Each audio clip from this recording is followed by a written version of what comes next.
Lieutenant Garcia, gusto ko lang sana malaman kung totoo o hindi ang skema na binigay mo sa press.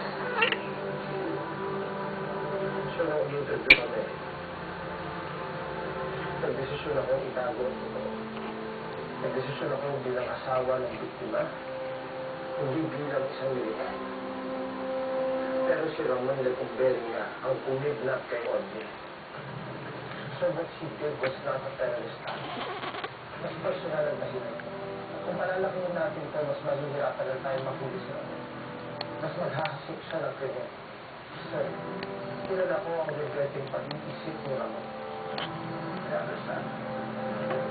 Do you expect your full cooperation sa paghuli at pagtapos ni Ramon? Yes, sir. 100% cooperation, sir. Hindi na ba yan? Bakit? Nagising na. Di din ba natulog yan? Ay. Parang alam mo ah.